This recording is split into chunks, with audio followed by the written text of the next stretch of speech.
Baliktad po talaga mga kaistorya yung bintang kay Speaker Martin Romualdez na nangungurakot daw. Kasi kung nangungurakot po talaga si Speaker, mga kaistorya, tingnan nyo. 4.8 billion pesos po ang natipid ng Congress sa pundo po nila. Billion po yan ha, inuulit po natin.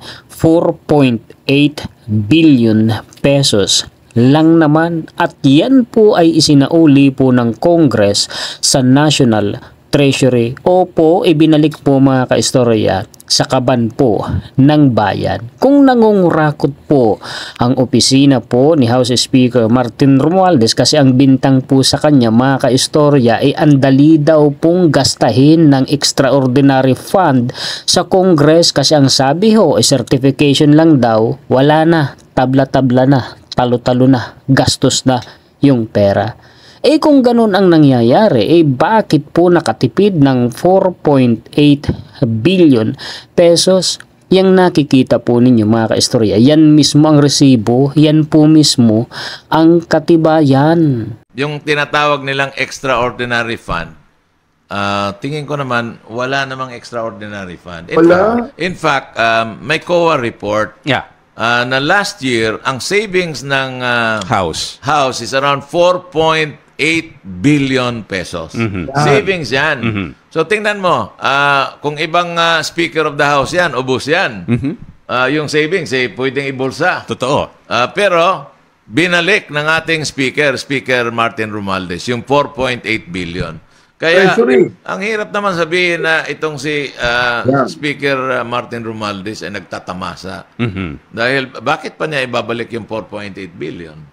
Yeah, that's true. That's true. Well, ang gusto lamang nating ipaliwanag dito, hindi sa pinagtatanggol po natin ng House. Kahit na po yan, kung ang word is extraordinary fund, auditable po yan. Subject for audit po yan. Yun po ang kaibahan.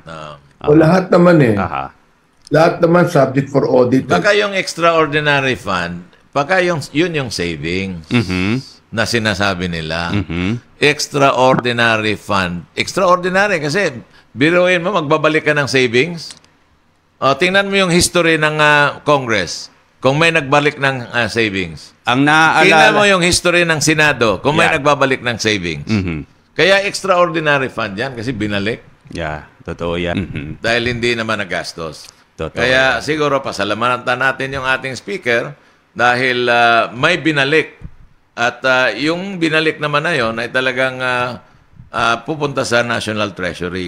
And then the National Treasury will certify na there is this kind of fund na pwede naman isali sa national budget in the next year.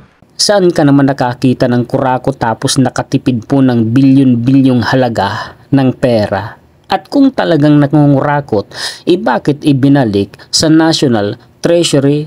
Di ba mga ka-story? Di sana, kinurakot na lang yun kung totoo ang nangungurakot si Speaker. Kaya wala po talagang katotohanan yung bintang po nila. May resibo na nga mga ka-istorya, may katibayan na tayo. 2 katibayan na ang ipinakita natin sa inyo. Ang nauna po ay yung audit report po ng COA. Tapos ayan pa yung katibayan po yung resibo na nakatipid ang Congress ng 4.8 billion pesos. Tapos ayaw pa rin po nilang maniwala, ipinipilit pa rin nila yung paninira nila. Iisa lang po ang ibig sabihin niya na ang talagang real intention po nila ay sirain ang imahe ni House Speaker Martin Romualdez dahil siguro nakikita po nila na baka posibleng si House Speaker Martin Romualdez ay maging kalaban sa presidential election sa 2028 ni Vice President Inday Sara Duterte. Wala pa namang sinasabi yung tao, wala siyang kinukumpirma, wala po siyang sinasabi na siya tatakbo sa pagka-presidente, basta nakapokus lang siya sa pagtatrabaho. Eto pa, tingnan ninyo mga kaistorya, sa ginagawa pong pambabatikos ni dating Presidente Duterte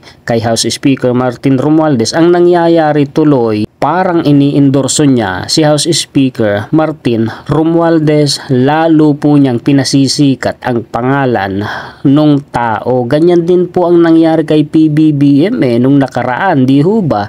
Sunod-sunod, patong-patong ang mga paninira nila kay PBBM. Ang nangyari tuloy, lalong lumitaw ang pangalan ni PBBM. Tumaas ang ratings. Yan ngayon ang nangyayari kay House Speaker Martin Romualdez. Tumataas po yung rating po ni Speaker. Pero alam mo, in fairness kay Speaker Martin Romualdez, wala naman siyang balak tumakbong presidente ng Pilipinas. Aha. Pero parang ini-endorse na siya ni former President Digong Duterte. Oh, indirectly, parang ganon, ha? Hindi indirectly. Direkta na. Sabi, tatakbo. Oo, tatakbo. Diba, in-announce pa. Imagine mo, what an honor, no? Former President na magsabing si Speaker Romualdez ay tatakbong Pangulo ng Pilipinas. Samantalang hindi pa naman nagbabalak yung ating Speaker. Baka maingganyo yan. Magbalak yan. Di ba? Magkakaroon ng ideya yan. Oo. No less than the former President, Digong Duterte, is actually announcing to the public na tatakbo si Speaker Martin Romualdez. Sa akin naman, masyado maaga pa ito Too early. I mean, 1 year pa lang pinag-uusapan natin, 2028. Abay, ayusin muna natin yung problema ng ating bansa bago tayo mag-isip nitong mga pamulitika. May 2021 Malayo pa. Ayun. Kaya magtulungan tayo, former President Digong Duterte, magtulungan tayo. Tigil na muna natin yung bangayan. Tigil na muna natin yung tatakbo for President. And 2028 pa yon, malayo pa yon. Totoo yan. Totoo yan. Anyway, si Vice President Sara Duterte naman, bahagi po yan ng gobyerno ngayon. Magkasamang tumakbo yan. Vice President po yan, Education Secretary yan. At most logical na siya ang tatakbong presidente. Ano pa ba ang susunod na tatakbuhan? Diyan ka na, Vice President. Kaya for the former president to say na hanggang diyan ka lang, Sara, it's not fair to your daughter. Hindi naman dapat ganon. But anyway, wag na muna natin pag-usapan yung politika. Pag-usapan muna natin tong inflation, tong pagtaas ng mga bilihin, paano ka makatulong, former president. Yan muna ang pag-usapan natin. Kasi malaga yung mga payo mo. Alam mo, in the United States of America, pag naging ex-president ka, they seek their advice in time of crisis. Exactly. Walang partisanship. Kung hindi, former president ka, ano yung experience mo when you were president? Dito naman, ikaw, when you were president, ano experience mo? Ano bang magandang gawin natin? Hindi kung 2028 si Speaker Romualdez tatakbo bilang Pangulo. Sana nga. Kung tumakbo? Hindi, sana nga. Sana. Kasi wala naman balak yan tumakbo Yung kanya, gusto lang niya maglingkod sa bayan.